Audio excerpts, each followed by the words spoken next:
নমস্কার বন্ধুরা, আজকের শুভ সকাল। আজকের আমাদের মেনু দুধ কচুর পাতা দিয়ে বাটা হবে। তোমরা দেখতে থাকো আমরা কি করে বানাই।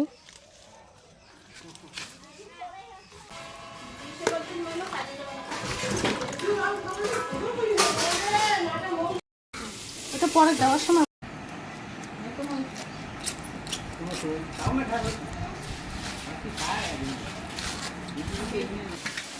কালো জিরেটা অল্প করে ভেজে নেব, এটা বেশি ভাজা যাবে না, তিতো হয়ে যাবে।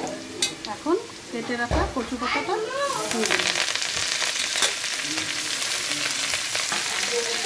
একটু লবণ দিয়ে দিলাম।